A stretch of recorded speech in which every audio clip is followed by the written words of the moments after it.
So hello and welcome to crack JKSSB.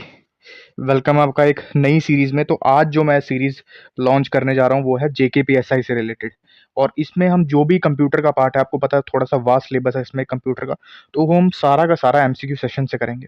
जैसा junior assistant का किया था वैसा ही जेकेपीएसआई का करेंगे, लेकिन इसमें और भी ज़्यादा एडवांस चीज़ें होंगी, क्योंकि आपका जूनियर असिस्टेंट का जो कंप्यूटर का सिलेबस था वो सिंपल था, लेकिन जेकेपीएसआई का जो है वो थोड़ा सा एडवांस्ड वर्जन है, तो उसको हम उसी तरीके से टैकल करेंगे। ठीक है, एमसीक्यू सेशन इसीलिए है ताकि आपको चीज़ें भी, आप टॉपिक्स भी आपके क्लियर हो जाएं और साथ साथ में आपकी एमसीक्यूज़ की भी जो है वो प्रैक्टिस हो जाए। ठीक है, तो इसमें भी हम देखेंगे कि कैसे कैसे जेकेएसएसबी एमसीक्यूज़ बनाता है, पीवाईक्यूज़ भी डिस्कस करेंगे, और जो इंपॉर्टेंट टॉपिक्स हैं, जिस जैसे आज हमारा जो टॉपिक रहने वाला है वो रहने वाला है नेटवर्किंग डिवाइसेस। ठीक है, काफ़ी ज़्यादा इंपॉर्टेंट ये टॉपिक है, यहाँ से सवाल आता ही आता है जेकेएसएसबी में। ठीक है, या कोई भी एग्जाम हो, कंप्यूटर का अगर उसमें ये मेंशन है तो बहुत सारे इसमें से सवाल आते हैं। तो आज हम ये सारे के सारे एमसीक्यूज करेंगे। टोटल इसमें 40 एमसीक्यूज होंगे, और बिल्कुल एंड तक बने रहना। आपका ये जो टॉपिक है ये पूरा का पूरा कवर हो जाएगा, और हर इसमें हम छोटी से छोटी चीज़, बेसिक से बेसिक और एडवांस से एडवांस चीज़ें सारी की सारी कंप्लीट कर लेंगे। पूरा का पूरा आपका ये लेक्चर होने वाला है, साथ साथ में आपको एमसीक्यूज भी चलेंगे जैसे ये है, तो प्रैक्टिस भी आपकी साथ साथ में हो जाएगी। बस एंड तक बने रहना, क्योंकि बहुत ही ज़्यादा डिटेल्ड और कम्प्रिहेंसिव ये क्लास आपकी रहने वाली है, और काफ़ी ज़्यादा इंपॉर्टेंट है। ठीक है, और जो बिगनर है उसको बिल्कुल भी टेंशन लेने की ज़रूरत नहीं है, बेसिक से चीज़ें हम पढ़ेंगे। ठीक है, जैसे आपको नहीं पता हो लैन वैन, तो सबसे पहले इसके लिए हमें पढ़ना होगा कंप्यूटर नेटवर्क्स। ठीक है, हम पूरा का पूरा पहले कंप्यूटर नेटवर्क्स पढ़ लेते हैं, फिर हम इस एमसीक्यू की तरफ जाएंगे। ठीक है, ये छोटा टॉपिक है कंप्यूटर नेटवर्क्स, इसको मैं यहाँ पे ही कवर करवा देता हूँ इसी स्लाइड में। ठीक है, थोड़ा सा यहाँ पे पहले एमसीक्यू छोड़ते हैं, पहले हम बात करते हैं कंप्यूटर नेटवर्क्स। ये मैं शॉर्ट फॉर्म में यहाँ पे लिखता हूँ। ठीक है, आप पूरा लिखेंगे, मेरे साथ साथ नोट्स बनाएंगे। ठीक है, देखो, पहला जो हमारे पास कंप्यूटर नेटवर्क आ जाता है, हम टोटल टाइप्स पढ़ेंगे। ठीक है, कंप्यूटर नेटवर्क्स की पहला जो हमारे पास टाइप आता है वो आता है पैन। पैन की फुल फॉर्म आप लिखेंगे पर्सनल एरिया नेटवर्क, और इसकी रेंज जो होती है काफ़ी छोटी होती है, ये होता है 1 से 10 मीटर तक इस नेटवर्क की रेंज रहती है। ठीक है, और इसका एग्जांपल क्या है, जैसे हमारा जो मोबाइल के अंदर आपको पता है जो ब्लूटूथ होता है, वो इसकी परफेक्ट एग्जांपल होती है। ब्लूटूथ ब्लूटूथ जो होती है वो इसकी परफेक्ट एग्जांपल होती है किसकी, पैन की। और रेंज मैंने बता दी 1 से 10 मीटर इसकी रेंज होती है। पर्सनल एरिया नेटवर्क, अगर मैं थोड़ा सा इससे बात करूं, बड़ा वो आ जाता है, थोड़ा सा इससे थोड़ा सा बड़ा होता है, वो होता है लैन। लैन होता है लोकल एरिया नेटवर्क, मतलब जैसे हमारी, अगर मैं रेंज की बात करूँ तो एक रूम ले लेगा ये। ठीक है, जैसे कोई बिल्डिंग हो गया उसका नेटवर्क हो गया। ठीक है, ऑफिस का हो गया। ठीक है, ये चीज़ आपको याद रखना है। तो फुल फॉर्म को इसको पता होना चाहिए कि इसकी फुल फॉर्म है लोकल एरिया नेटवर्क, और इसको ये मैंने आपको बता दी। जैसे हमारी स्कूल की जो कंप्यूटर लैब होती है वो किसका एग्जाम्पल होता है, लैन का होता है। ठीक है, इसको साफ कर लेता हूँ। अब तीसरे की बात करते हैं। तीसरा आप हेडिंग डालेंगे, तीसरा है कैन। ठीक है, कैन होता है कैंपस एरिया नेटवर्क। हम एक भी नहीं छोड़ेंगे, क्योंकि जेकेएसएसबी अगर पूछ गया मैच द फॉलोइंग में, फिर अगर जिसको कैन वगैरह नहीं पता होगा तो उसके लिए दिक्कत हो जाएगी। ठीक है, तीसरा होता है कैन। कैन की बात करूं तो कैन की जो फुल फॉर्म होती है वो होती है कैंपस एरिया नेटवर्क। ठीक है, कैंपस एरिया नेटवर्क,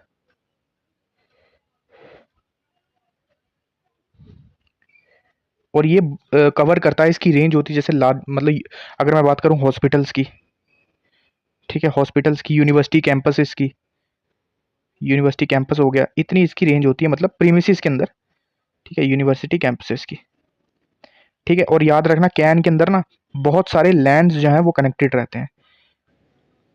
इसके अंदर बहुत सारे मल्टीपल लैंड्स होते हैं। लैंड्स जो होते हैं इसके अंदर मल्टीपल्स होते हैं, मतलब कॉम्बिनेशन ऑफ लैंड्स को हम कैन कह सकते हैं। ये चीज़ आपको पता होना चाहिए। कैन हो गया। चौथा हमारे पास होता है मैन, जिसे हम बोलते हैं सिटी का network, metropolitan area network.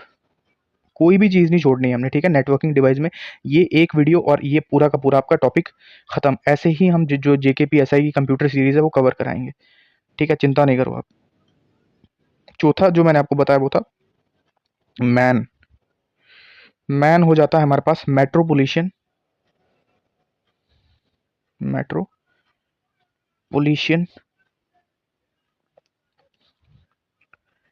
Area network. और जिस मेरे भाई को ज़्यादा आता है तो वो 2x पे भी देख सकता है। ठीक है, मेट्रोपोलिटन एरिया नेटवर्क। ठीक है, और इसका मैंने आपको रेंज बताया तो याद रखना, ये कवर करता है सिटी को, एक पूरी की पूरी सिटी को ये कवर कर लेगा। ठीक है। अगर एग्जाम्पल की बात करें तो जो सिटी वाइड आपका केबल नेटवर्क होता है वो आपका मैन के अंदर था। एग्जाम्पल क्या है? City wide cable network. ठीक है। अगर पांचवें की अगर मैं बात करूं, पांचवा आपका आ जाता है वैन, वाइड एरिया नेटवर्क। और ये कवर करता है पूरे की पूरी कंट्री। हमारा जो वर्ल्ड है, जो हमारा इंटरनेट है, वो इसी का एग्जाम्पल है। किसका? वैन का। बहुत बार एग्जाम में क्वेश्चन आया है कि इंटरनेट किसका एग्जाम्पल है, तो वो वैन का है। याद रखना, इसकी रेंज जो होती है वो पूरी की पूरी कंट्री, वर्ल्ड। क्योंकि इंटरनेट इसी का क्या होता है? टाइप होता है। एग्जाम्पल इसका आ गया इंटरनेट, टाइप आ गया इंटरनेट। ठीक है, ये चीज आपको पता होनी चाहिए। वैन की फुल फॉर्म होती है वाइड एरिया नेटवर्क। अब सिक्स्थ भी काफी इंपॉर्टेंट है, क्योंकि सिक्स्थ है सैन। ठीक है, सैन की अगर मैं बात करूं, सैन की सबसे पहले आपको फुल फॉर्म पता होना चाहिए। सैन की फुल फॉर्म होती है स्टोरेज एरिया नेटवर्क। ठीक है। अब देखो यार, मैं एमसीक्यू का, जैसे कोई एमसीक्यू हम करेंगे उसके साथ पहले, एमसीक्यू करने से पहले उसका टॉपिक पढ़ लेंगे। ठीक है, टॉपिक पढ़ लेंगे, फिर वो एमसीक्यू आप खुद सॉल्व करोगे। तो इसके साथ साथ क्या हो रहा है, हमारी एमसीक्यू की भी प्रैक्टिस हो जा रही है, और साथ साथ में हमारा जो लेक्चर है वो भी कंप्लीट हो रहा है। ठीक है, तो ये वन ऑफ द बेस्ट जो है वो तरीका है पढ़ने का। ठीक है, इसी तरीके से हम जो एमसीक्यू सीरीज से आपका जो कंप्यूटर का जेकेपीएसआई का स्पेशली वो कवर हो जाएगा। इसको एफडब्ल्यू वाले भी देख सकते हैं, कोई दिक्कत नहीं, क्योंकि उनका भी सिलेबस ऑलमोस्ट सेम ही है। ठीक है, तो कोई चक्कर नहीं होगा। अब इसको ना एक एग्जाम्पल से समझेंगे, क्योंकि ऐसे मैं आपको डायरेक्ट बताऊंगा तो समझ नहीं आएगा। पहले आपको लैन की एग्जाम्पल से अगर मैं बताऊं, सपोज करो 10 से 20 जो कंप्यूटर है, नेटवर्क आपस में क्या है? कनेक्टेड है, कंप्यूटर कनेक्टेड है। ठीक है, और ये बैंक का है। ठीक है, बैंक का सिस्टम है, 10 से 20 कंप्यूटर उन्होंने लगाए हुए हैं। ठीक है, जो लैन के अंदर आ गया। अब दिक्कत ये आई कि जो कस्टमर्स का डेटा है बैंक के पास, ठीक है, वो इसमें डालने की उनके पास जगह नहीं आ रही। मतलब सिस्टम हैंग कर रहा है, क्रैश कर रहा है, सर्वर जो है वो क्रैश हो जा रहे हैं। अब उन्होंने क्या किया, एक अलग से एक्स्ट्रा रूम बना लिया, स्टोरेज का रूम बना लिया, जहां पे कस्टमर्स का डेटा जो है वो इजीली वो स्टोर कर सकते हैं। बस यही जो होगा ना, इसी को हम बोलेंगे सैन। ये जो नेटवर्क बनाया स्टोरेज के लिए, इसी को हम बोलते हैं सैन। ठीक है, ये चीज आपको पता होना चाहिए। इससे क्या हुआ, लाखों कस्टमर्स का डेटा आ गया, और यहाँ पे जो मतलब क्रैशिंग हो रही थी, अब ये यहाँ पे नहीं हो रही, सैन में। ठीक है, तो ये है आपका स्टोरेज एरिया नेटवर्क, ये आपको पता होना चाहिए। और किस लिए इस्तेमाल होता है, तो पर्पज याद रखना, इसका स्टोरेज के लिए होता है। ठीक है, और इसकी स्पीड काफी ज्यादा हाई होती है। और याद रखना, ये सिर्फ और सिर्फ होता है सर्वर्स के लिए, सर्वर्स के लिए इस्तेमाल होता है। ठीक है, याद रख लेना, सिर्फ और सिर्फ किसके लिए होता है? सर्वर्स के लिए। ये चीज आपको पता होना चाहिए। तो डेटा स्टोरेज इसका काम है, और इसकी स्पीड काफी ज्यादा होती है। आपको ये बात पता रखनी पड़ेगी। ठीक है, इसका मेन पर्पज ये है कि ज़्यादा से ज़्यादा बड़ा जो डेटा उसको स्टोर करना है, ताकि हम जो डेटा को फास्ट एक्सेस कर सकें और डेटा को सिक्योर कर सकें। इसीलिए डेटा सेंटर्स में सैन का यूज़ किया जाता है, स्टोरेज एरिया नेटवर्क का जो इस्तेमाल है वो किया जाता है। आई होप समझ आया होगा। सैन याद रखना इंपॉर्टेंट है, ये पूछ सकता है। ठीक है, तो सैन हो गया। अगला जो हमारा नेटवर्क है, ठीक है, उसके बारे में भी बात कर लेते हैं। ये सारे के सारे आप मेरे साथ नोट्स बनाओगे। अगला जो हमारे पास नेटवर्क आ जाता है, वो आ जाता है वीपीएन। ठीक है, वीपीएन, इसकी फुल फॉर्म सबको पता होगी, वर्चुअल प्राइवेट नेटवर्क। अब देखो नाम से ही पता चल रहा है। ठीक है, वर्चुअल प्राइवेट नेटवर्क। अब ये भी एग्जांपल से समझेंगे। सपोज करो मैं इंटरनेट चला रहा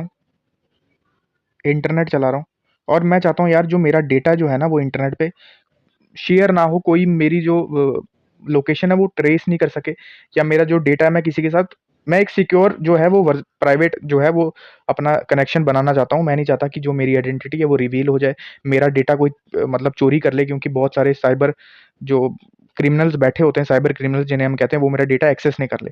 तो उसी के लिए हम यूज़ करते हैं वीपीएन। ठीक है, फॉर सेफ्टी पर्पजेस, सेफ्टी के लिए हम यूज़ करते हैं वीपीएन। ठीक है, अब इसके फ़ायदा क्या होता है, हमारा जो डेटा होता है सबसे पहले वो इनक्रिप्टेड रहता है। डेटा इनक्रिप्ट रहता है हमारा, यहाँ पे लिख लेना, डेटा इनक्रिप्ट रहता है। ठीक है, और साथ साथ में हम बात करूं तो लोकेशन, ये हमारी लोकेशन जो है वो हाइड कर देता है, आईपी एड्रेस जो है वो हाइड कर देता है वीपीएन। ठीक है, ये चीज़ आपको पता होना चाहिए। और स्पेशली जो हम पब्लिकली जो वाईफाई इस्तेमाल करते हैं, क्या पता उसमें कुछ भी हो सकता है, हमारा जो डेटा है वो ट्रेस हो सकता है, डेटा हमारा स्टील हो सकता है। तो उसके लिए, उस सेफ्टी के लिए भी हम जो है वो वीपीएन इस्तेमाल करते हैं। अगर हम ओपन वाईफाई चला रहे हैं तो मेरा यही आपका मतलब यही ज़्यादा सलाह है कि आप वीपीएन का इस्तेमाल किया करो, वो भी कोई अच्छी कंपनी का वीपीएन, ठीक है? ये चीज़ आपको पता होना चाहिए, ठीक है? तो वीपीएन से क्या होगा, हमारा डेटा जो है वो एन्क्रिप्टेड फॉर्म में रहेगा, हमें सिक्योर कनेक्शन मिलेगा और जो हमारी आइडेंटिटी है, जो हमारी जो आईपी एड्रेस है वो हिडन रहेगा, वो छुपा हुआ रहेगा। तो ये चीज़ आ जाती है वर्चुअल प्राइवेट नेटवर्क में, ठीक है? तो ये हो गए आपके इंटरनेट नेटवर्क्स, और ये ऑलमोस्ट जो भी सारे इम्पोर्टेंट थे वो मैंने आपको कवर करवा लिए। तो हमारा जो नेटवर्क्स वाला जो टॉपिक है वो कवर हो गया, इंटरनेट नेटवर्क जो है वो हमने कर लिया है। अब हम बात करते हैं अपने एमसीक्यू की तरफ। अब एमसीक्यू पढ़ो, इसको आप खुद ही अब सॉल्व कर लोगे, ठीक है? पहली स्टेटमेंट पढ़ो, बोल रहा है कि local area network covers a largest geographic area than वैन। क्या ऐसा है? बिल्कुल नहीं, बिल्कुल पहला जो स्टेटमेंट है वो गलत हो जाएगा, ठीक है? अगर आपने मेरी जो बात है वो ध्यान से पढ़ी होगी, ठीक है? क्यों गलत है? क्योंकि लोकल एरिया नेटवर्क हमेशा एक छोटे एरिया को कवर करता है, जो मैंने आपको बताया, जैसे एक बिल्डिंग हो गई, ऑफिस हो गया या घर हो गया। लेकिन जो वाइड एरिया नेटवर्क होता है, इसे स्पेशली कंट्री या कॉन्टिनेंट, मैंने आपको क्या कहा था कि इंटरनेट किस में आता है? वाइड एरिया नेटवर्क में आता है, जो हमेशा लैन से बड़ा होता है, ठीक है? ये चीज़ आपको पता होना चाहिए। दूसरा स्टेटमेंट है the internet is the most well known example of वैन। बिल्कुल सही है, ये मैंने बताया। तो क्या हो जाएगा? पहली स्टेटमेंट जो है वो आपकी फॉल्स हो जाएगी और दूसरी जो है वो ट्रू हो जाएगी। तो D is the right answer, ये आपको बताना चाहिए। तो फर्स्ट का क्या आ जाएगा? डी आ जाएगा। आई होप जो कंप्यूटर नेटवर्क्स है वो टॉपिक आपका लैन मैन वैन वाला इजीली आपको समझ आ गया होगा, ठीक है? अब हम चलते हैं सेकंड क्वेश्चन पे। अब वही है सेम, अब ये भी आप कर लोगे, ठीक है? जिसमें आपको, अब ये जो एमसीक्यूज है ना, ये इस तरीके से सीक्वेंस में लगाए हैं जिसमें बेसिक से बेसिक, फिर इंटरमीडिएट लेवल, फिर एडवांस लेवल, ठीक है? जिसमें से आपका सारा जो टॉपिक है वो कवर हो जाएगा इन्हीं 40 एमसीक्यू से। तो बेफिक्र रहना, बस आपको एंड तक बने रहना है, ठीक है? और टेलीग्राम पे बहुत क्यूरी आती है कि पेड कोर्स, मेरा अभी कोई पेड कोर्स नहीं है। मैं कोशिश करता हूँ कि आपको सिर्फ यूट्यूब में फ्री में ये सब चीज़ें बता दूँ, ठीक है? मेरे को अच्छा भी लगता है क्योंकि इससे मेरी खुद की भी नॉलेज गेन होती है, ठीक है? तो सेकंड की अगर मैं बात करूँ तो सेकंड को आपको मैच करना है, ठीक है?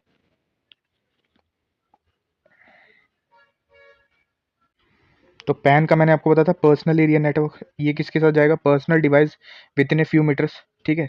इसका मैंने आपको ब्लूटूथ एग्जांपल बताई थी। लोकल एरिया नेटवर्क किसमें आ जाएगा, ठीक है? क्यू का क्या आ जाएगा? क्यू का आ जाएगा फॉर अ सिंगल बिल्डिंग और ऑफिस, लोकल एरिया नेटवर्क।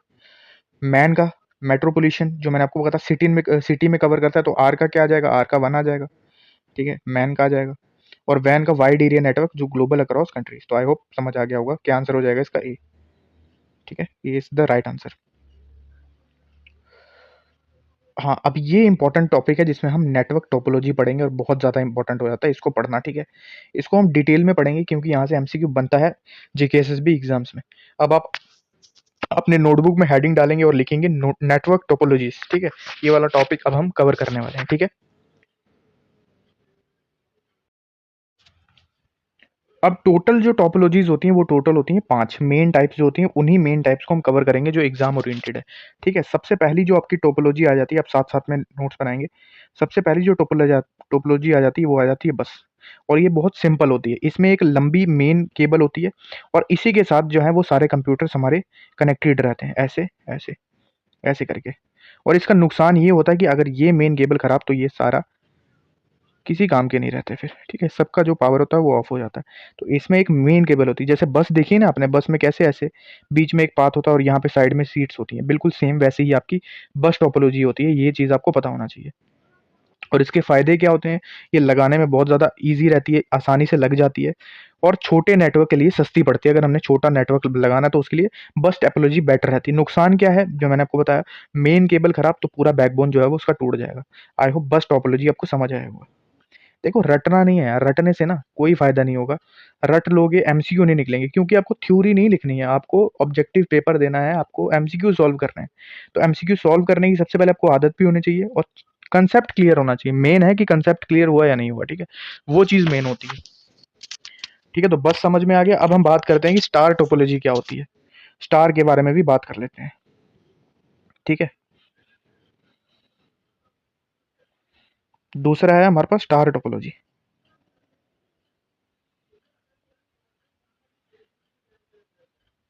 देखो, अब स्टार में क्या होता है ना, स्टार में हमेशा एक सेंट्रल डिवाइस होता है जिसे हम हब या स्विच कहते हैं। अब ये नेटवर्किंग डिवाइसेस हैं, हब, स्विच, रूटर, सब कुछ हम पढ़ेंगे, टेंशन मत लो। लेकिन ये समझो कि जो इसमें एक सेंट्रल डिवाइस होता है वो या तो हब होता है या तो स्विच हम उसे कह सकते हैं। अब सारे के सारे जो कंप्यूटर होते हैं ना वो इसी सेंट्रल डिवाइस से कनेक्टेड होते हैं, ऐसे करके देखो, ऐसे ऐसे ऐसे कनेक्टेड रहेंगे इसी सेंट्रल डिवाइस के साथ। और ये बिल्कुल एक दिखने में एक स्टार जैसा लगता है, ये चीज़ आपको पता होना चाहिए। अब इसके फ़ायदे क्या होते हैं कि अगर एक कंप्यूटर ख़राब है ना, तो बाकियों पे इसका कोई इफ़ेक्ट नहीं पड़ रहा, ठीक है? जैसे एक कंप्यूटर ख़राब हो गया लेकिन ये एक 3 वर्किंग है, तो ये इसका फ़ायदा होता है। ये चीज़ आपको पता होना। अब जैसे हमने इसका एक और फ़ायदा होता है, जैसे हमने ये जो है नया कंप्यूटर लगाया, तो इसको हम ईज़िली निकाल भी सकते हैं, और जब जब हमारा मन किया हमने जोड़ दिया, या जब हमारा मन किया हमने इसको निकाल दिया।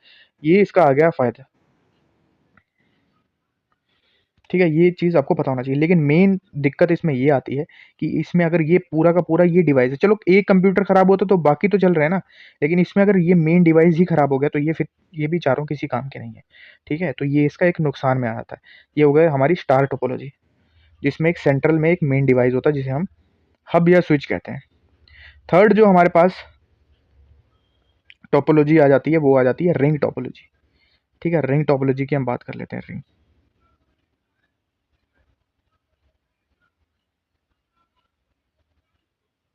ठीक है, रिंग की बात कर लेते हैं। अब इसमें खास बात ये होती है कि इसमें कोई सेंट्रल डिवाइस नहीं होता, कोई मेन वायर नहीं होती।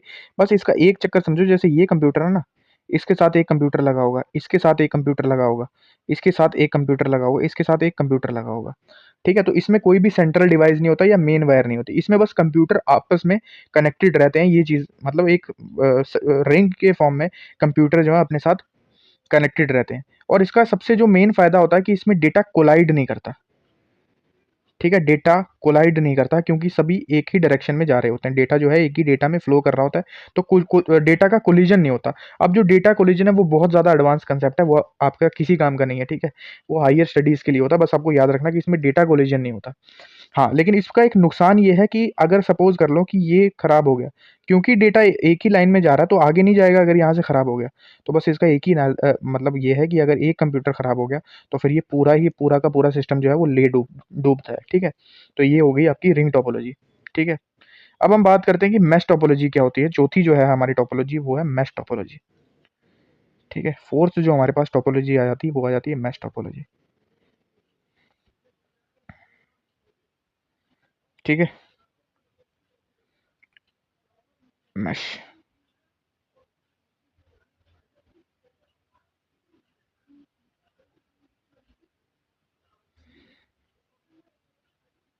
अब मैश में समझो क्या होता है, एग्जांपल से समझो, ये थोड़ा सा कॉम्प्लिकेटेड है। सपोज कर लो 4 कंप्यूटर हैं, ए बी सी डी। अब ए क्या होगा ना, ए जुड़ा होगा ए से, बी ए जुड़ा होगा बी से, सी से, डी से। बी जुड़ा होगा ए से, सी से, डी से।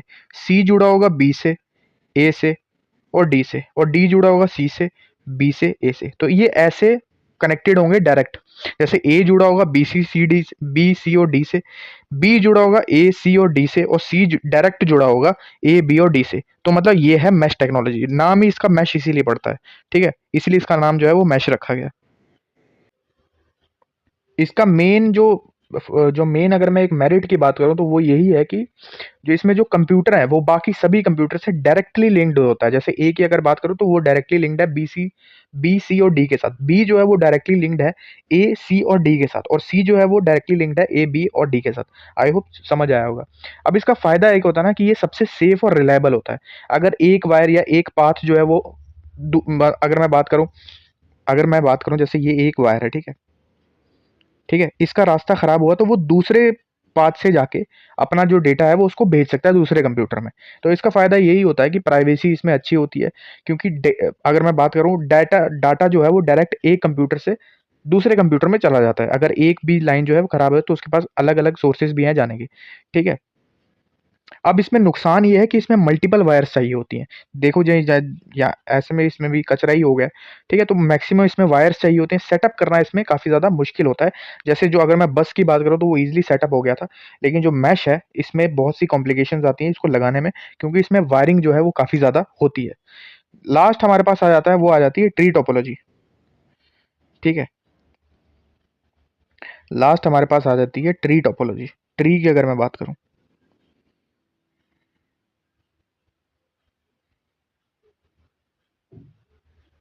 ठीक है, ट्री टोपोलॉजी। अब जो ट्री टोपोलॉजी होती है ना, ये कॉम्बिनेशन होता है, हमेशा याद रखना, ये कॉम्बिनेशन होता है स्टार और बस का।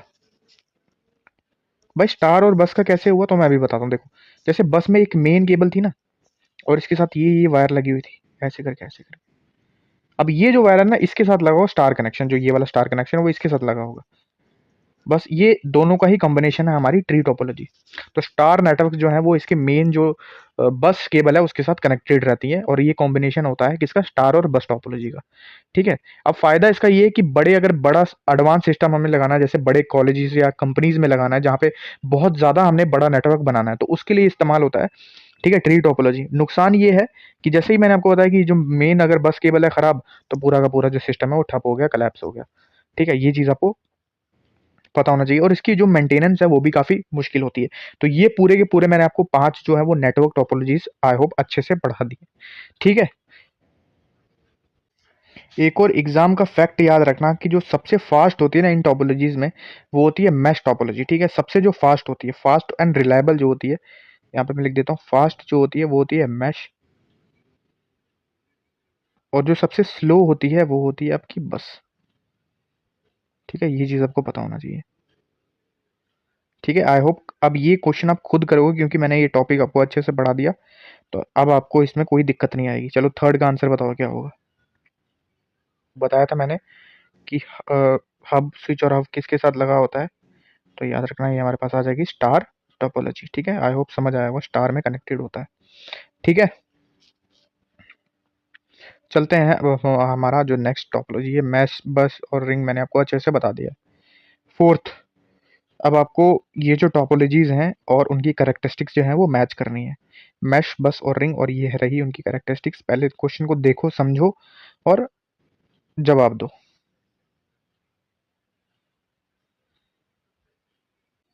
तो मैश का क्या आएगा, मैश का देखो यहाँ पे लिखा हुआ है 2 में, every node is connected to every another node, provides high redundancy. Redundancy का मतलब ये होता है कि अगर हम हमारा मेन सिस्टम ही फेल हो जाए, जैसे मैंने आपको बताया कि उसमें अलग अलग पाथ्स होते हैं, अगर एक फाइल पाथ फेल हो गया तो वो दूसरे से जा सकता है, इसीलिए रिडंडेंसी का मतलब अगर हमारा मेन कंपोनेंट फेल हो गया तो कोई दूसरा वे भी हमारे पास है, मतलब बैकअप हमारे पास ऑलरेडी है। तो ये चीज़ याद रखना। तो पी का क्या हो जाएगा, 2, पी का 2 आ गया।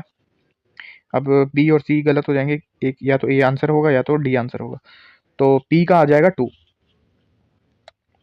दूसरे की अगर मैं बात करूं बस की, तो बताओ क्या आंसर होगा। बस का आ जाएगा ये, all nodes share a single common communication cable. ठीक है, जिसमें हमने बैकबोन कहा था, जिसमें एक सिंगल केबल होगी और उसके साथ जो है हमारे कंप्यूटर कनेक्टेड होंगे। तो बी का आ जाएगा 3, क्यू का आ जाएगा 3, और रिंग का मैंने आपको बताया तो every node is connected to every another node providing high redundancy, sorry, R का आ जाएगा 1, every node connects to exactly 2 other nodes forming a continuous pathway. तो आई होप समझ आ गया होगा, तो इसका जो आंसर आ जाएगा वो आ जाएगा ए। ठीक है, रिंग मैंने आपको अच्छे से बता दिया था। अब हमने इसमें से नेटवर्क टोपोलॉजीज में से रॉन्ग बताना है, तो देख लो आपका जो पहले मैंने आपका कंप्लीट किया कौन सा टॉपिक, पहले मैंने आपका network, types of network complete किया, और आपका नेटवर्क टोपोलॉजीज अभी ये कंप्लीट हो गया, और साथ साथ में इसमें आपने एमसीक्यू की प्रैक्टिस भी कर ली। ठीक है, तो फिफ्थ का बताओ क्या आंसर होगा, क्या इसमें से रॉन्ग स्टेटमेंट है, फिफ्थ का बताओ, अच्छे से पढ़ लो क्वेश्चन।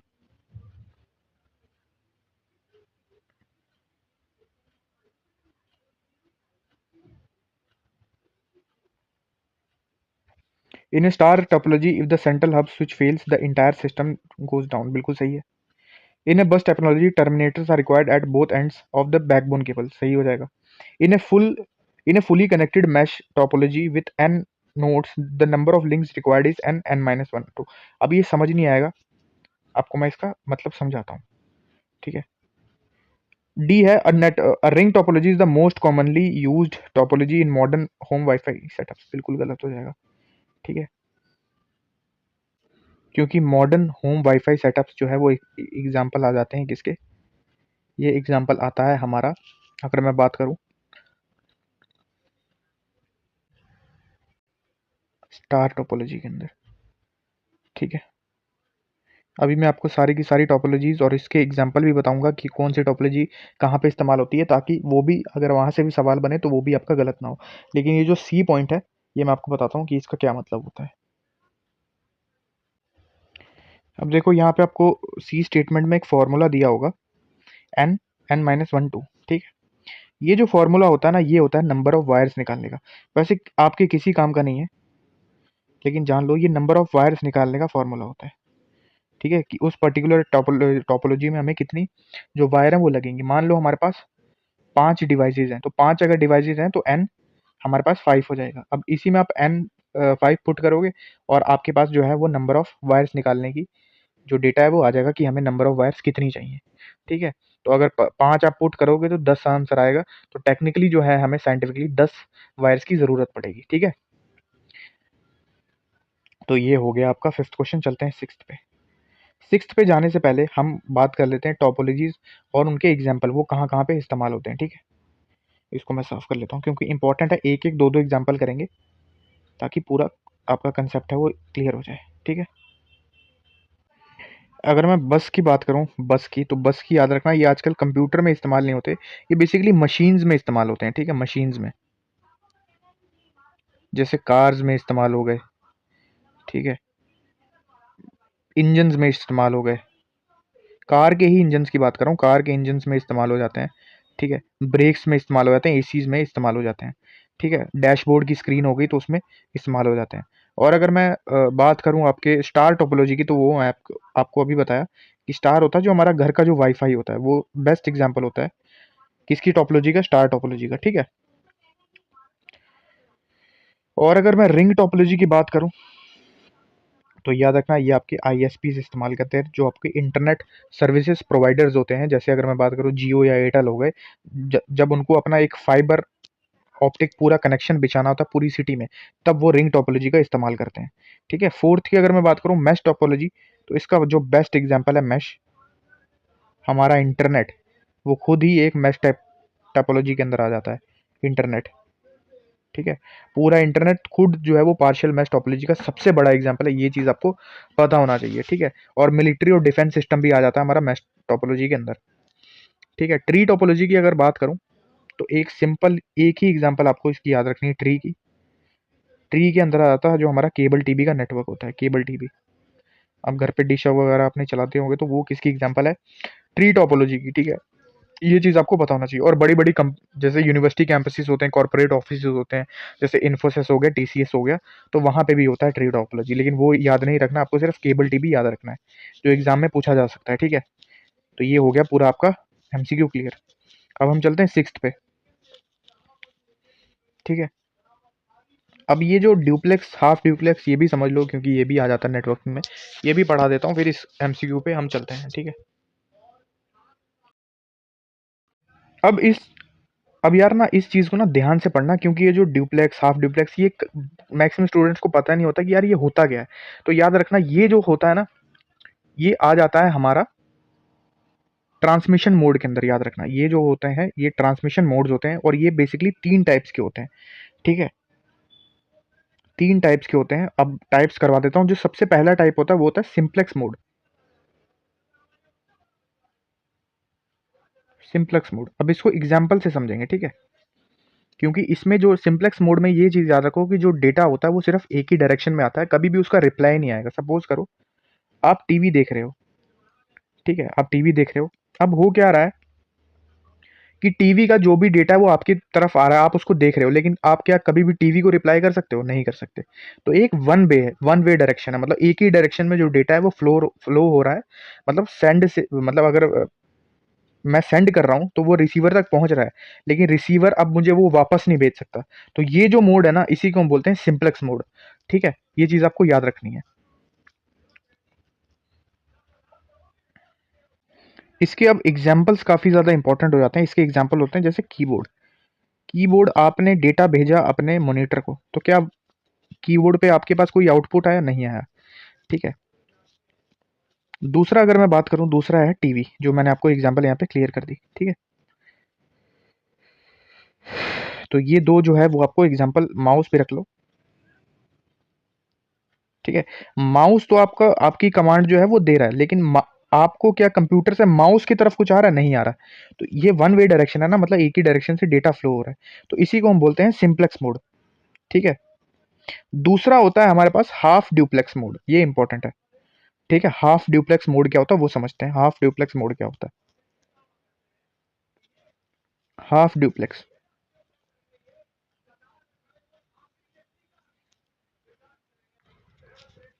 इसको भी एग्जांपल से समझो। जैसे ये ए है, ये बी है। अब मैंने इसको हेलो भेजा, ये हेलो इसके पास मैसेज जा रहा है, लेकिन जब तक ये इसके पास जाके रिसीव होके ये सुन नहीं लेगा ना, ये मेरे को रिप्लाई तब तक नहीं कर सकता। मतलब डेटा पहले इसके पास पहुंचना चाहिए, ये इसको रिसीव करेगा, फिर ये अपना मैसेज मेरे को देगा। ठीक है, तो डेटा इसमें दोनों तरफ से आ जा सकता है, लेकिन पहले वाला जो डेटा अगर जा रहा है वो पहले उसके पास रिसीव होना चाहिए प्रॉपर, फिर वो जाके मुझे अपना जो जो भी उसने भेजना वो भेज सकता है। तो ये होता है हाफ डुप्लेक्स। फुल इसके बाद जो आ जाता है वो होता है फुल डुप्लेक्स। अब आप समझ गए होंगे कि फुल डुप्लेक्स में क्या होता है। सिंपल एग्जांपल अपना समझो यार, फोन। आप जब चाहे जितनी चाहे बात कर सकते हो, आप बात करो वो काट के आपको कुछ भी बोल सकता है। ठीक है, तो ये हो जाता है फुल डुप्लेक्स। ठीक है, अगर मैं हाफ डुप्लेक्स की अगर बात करूं तो याद रखना इसमें वॉकी टॉकी आ जाता है। ये एग्जांपल है इसका, वॉकी टॉकी। ठीक है, वॉकी टॉकी इसका परफेक्ट एग्जांपल आ गया। और अगर मैं फुल डुप्लेक्स की बात करूं तो आपका जो मोबाइल फ़ोन होता है, मोबाइल फ़ोन्स हो गए, ठीक है, वो इसके अंदर आ जाते हैं फुल डुप्लेक्स के अंदर। ठीक है, ये चीज़ आपको पता होनी चाहिए। ठीक है, तो कंप्लीट हो गया आपका ये ट्रांसमिशन मोड जो भी है। अब हम बात करते हैं स्टेटमेंट पे, देखते हैं क्वेश्चन में क्या है। स्टेटमेंट वन है, in half duplex mode data can flow in both direction simultaneously. Simultaneously, साथ साथ, क्या सही हो जाएगा ये? बताओ सोच के,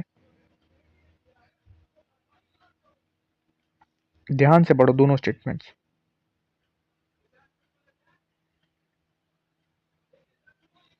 गलत हो जाएगा, क्योंकि जब तक वो रिसीव नहीं करेगा तब तक वो अपना मेरे को मैसेज नहीं भेज सकता, डेटा नहीं भेज सकता। हाफ डुप्लेक्स गलत हो जाएगा। अब walkie talkie is an example of full duplex, तो गलत। तो मैंने आपको केस में बताया था ये हाफ डुप्लेक्स में आता है, फुल डुप्लेक्स में हमारा मोबाइल फोन आ जाता है। तो दोनों की दोनों ही स्टेटमेंट जो है वो फॉल्स है। ठीक है, both one and second are false, तो 20 का सही आंसर हो जाएगा। आई होप चीजें समझ में आ गई होंगी। ठीक है, तो 20 का सही आंसर हो जाएगा।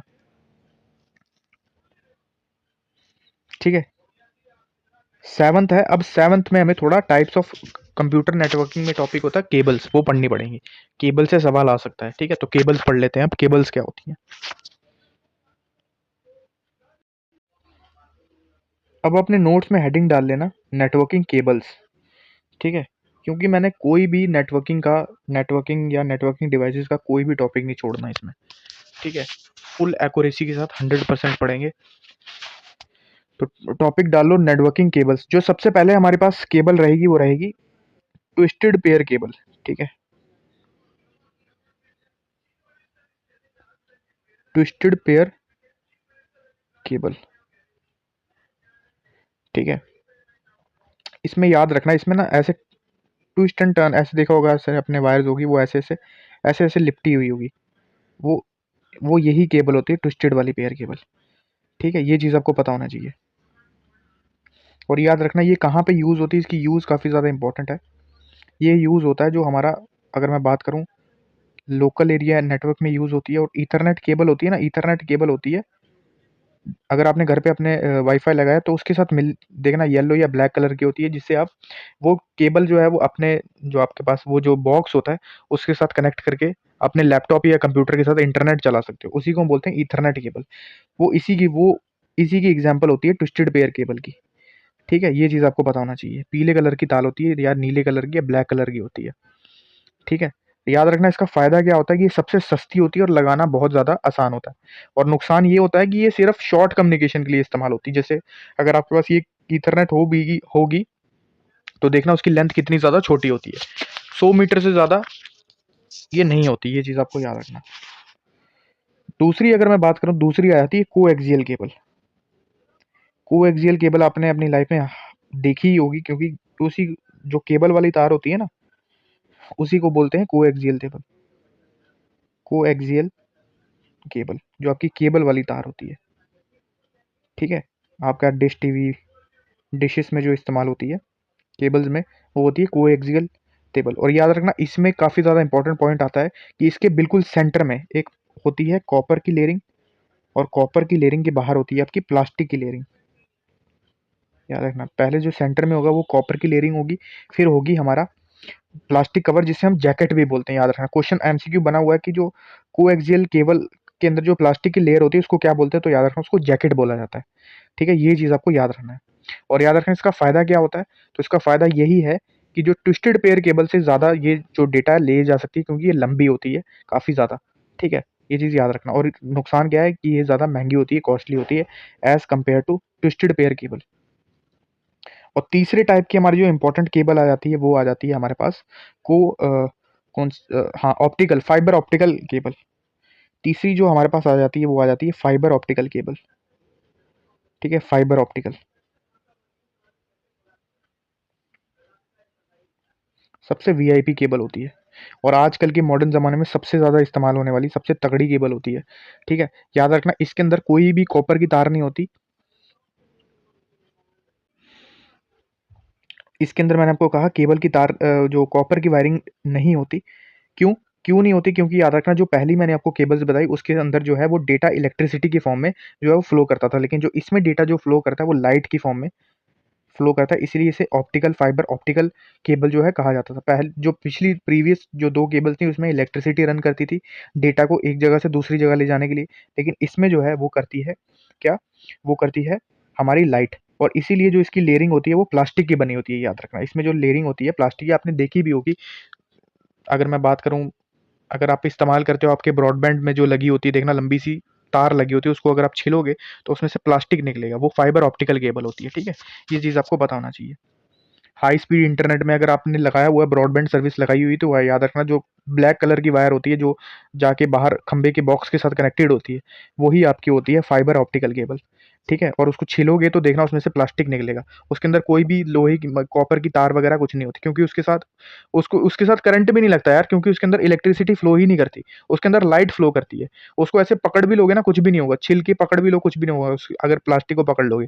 ठीक है, तो ये चीज़ आपको याद रखना। और इसका फ़ायदा क्या है, सबसे ज़्यादा जो है वो फास्ट ये होती है, याद रखना, क्योंकि इसमें जो डेटा है वो लाइट की स्पीड से जाता है। पहले कैसे जाता था, अगर मैं बात करूँ ट्विस्टेड में, तो ट्विस्टेड में इलेक्ट्रिसिटी जो है वो डेटा आपका फ्लो करता था। ये चीज़ आपको पता होना चाहिए।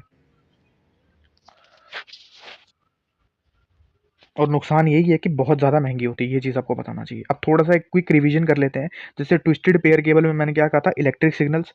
ठीक है, कोएक्सियल में भी इलेक्ट्रिक सिग्नल्स, लेकिन फाइबर ऑप्टिकल में लाइट जो है वो ट्रेवल करती है डेटा को एक जगह से दूसरी जगह ले जाने के लिए। सबसे स्लो कौन सी होती है, तो सबसे स्लो होती है ट्विस्टेड। ठीक है, सबसे स्लो जो होती है वो ट्विस्टेड। और सबसे फास्ट कौन सी होती है, तो फाइबर ऑप्टिकल। ठीक है, सबसे सस्ती ट्विस्टेड होती है और सबसे महंगी कौन सी होती है, फाइबर ऑप्टिकल। ये चीज़ आपको इस्तेमाल करनी मतलब पता होनी चाहिए। ठीक है, अब हम चलते हैं अपने एमसीक्यू पे। अब आप कर ही लोगे यार, क्योंकि इतना डिटेल में बता दिया। तो पहली स्टेटमेंट है fibre optical cable uses light pulses. क्या मैंने ऐसे बताया? बिल्कुल बिल्कुल सही हो जाएगा। स्टेटमेंट वन जो है वो बिल्कुल आपकी सही हो जाएगी। ठीक है, तो स्टेटमेंट वन जो है वो बिल्कुल सही हो जाएगी। दूसरा है coaxial cables are primarily used for modern high speed backbone internet connection.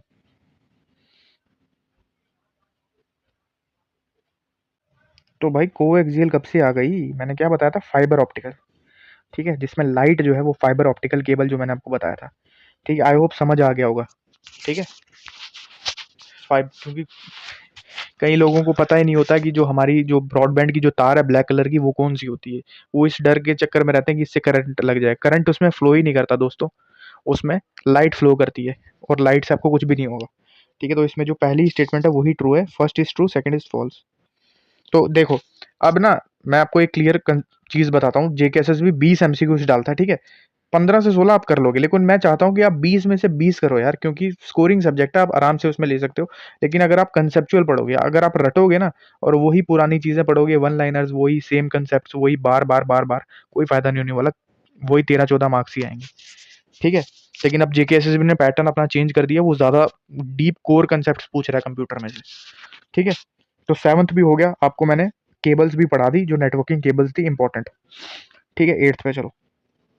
Identify the wrong statement regarding networking cable. अब देखो, इसमें से आप सारे के सारे पहले ये स्टेटमेंट्स पढ़ो, फिर आप खुद ही इसका आंसर दे दोगे। एट्थ का बताओ कौन सा क्या आंसर होगा।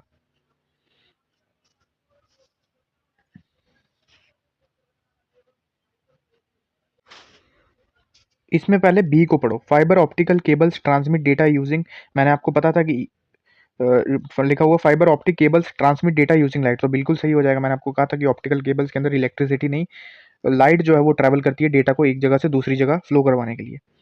ठीक है, अगर मैं ट्विस्टेड पेयर केबल्स की बात करूं तो बिल्कुल ईथरनेट कनेक्शन के लिए इस्तेमाल होती है। Coaxial cables were heavily used in older बस टोपोलॉजीज और केबल, मैंने आपको कहा था जो केबल वाली तार होती है वही क्या होती है आपकी कोएक्सियल केबल्स। ठीक है, अब मैं बात करूं किसकी, फर्स्ट स्टेटमेंट की, तो पहले इसको ध्यान से पढ़ो और समझने की कोशिश करो ये कहना क्या चाहता है। अब जो फर्स्ट स्टेटमेंट है ना उसको समझने के लिए आपको एक टेक्निकल चीज याद रखनी पड़ेगी, ये छोटी सी है, सीख लो। क्योंकि देखो जो अगर मैं ट्विस्टेड पेयर केबल की बात करूं ना तो इसके अंदर आपको पता है कि इलेक्ट्रिसिटी फ्लो करती है। अब जैसे इलेक्ट्रिसिटी फ्लो करती है ना तो इसके अराउंड जो है सराउंडिंग में ईएमएफ इंड्यूस्ड हो जाती है, इलेक्ट्रोमैग्नेटिक पल्सेस जो है वो जनरेट हो जाती हैं। अब वो क्या कर सकती हैं, जो हमारा नेटवर्क है उसको मतलब डिस्टर्ब कर सकती हैं, उसको खराब कर सकती हैं। उसी को ओवरकम करने के लिए ना जो कॉपर की जो अगर मैं बताया जो कॉपर की जो सिल्वर फॉइलिंग है या कॉपर की जो फॉइलिंग है वो की जाती है, बेसिकली सिल्वर फॉइलिंग की जाती है। अगर आपने देखा होगी जो केबल की तार है प्लास्टिक के ऊपर एक सिल्वर की वो फॉइलिंग की जाती है, सिल्वर की लेयरिंग होती है, वो इसीलिए होती है ताकि जो इलेक्ट्रोमैग्नेटिक पल्सेस जनरेट होती हैं उसको ओवरकम करने के लिए। लेकिन इसमें इसने कहा हुआ है कि इसमें इसने सीधा कह दिया कि जो इलेक्ट्रोमैग्नेटिक इंटरफेरेंस को जो कम करती है ना वो ज्यादा वो यूटीपी की केबल करती है, मतलब जो ट्विस्टेड पेयर वाली केबल है वो करती है। लेकिन ऐसा नहीं है, ज्यादा कौन सी करेगी यार, जहां पे करंट फ्लो करेगा वहां पे ऑब्वियस सी बात है आपकी इलेक्ट्रोमैग्नेटिक पल्सेस जो होंगे जनरेट होगी। लेकिन ऑप्टिकल में तो इलेक्ट्रिसिटी होती ही नहीं है, उसमें तो लाइट जा रही होती है, तो वहां पे तो इलेक्ट्रोमैग्नेटिक पल्सेस जनरेट ही नहीं होगी, तो ये स्टेटमेंट बिल्कुल ही बिल्कुल गलत हो जाएगी। समझ में आया? और ये एसएससी सीजीएल मेंस में सवाल आया हुआ है। ठीक है, सीजीएल मेंस में सवाल आया हुआ है, तो अब टेंशन मत लो, आपको mains level CGL mains level की कंप्यूटर नॉलेज आपको यहाँ पे प्रोवाइड हो जाएगी, कोई दिक्कत वाली बात नहीं है। जेकेएसएस भी hard one of the hardest MCQ बना ले तब भी आप कर लोगे। ठीक है, तो ये हो गया है आपका पूरा का पूरा जो केबल्स वाला टॉपिक है वो भी आपका कंप्लीट हो जाता है, जिसमें मैंने आपको सारी केबल्स बता दी। ठीक है, नाइन्थ पे चलते हैं।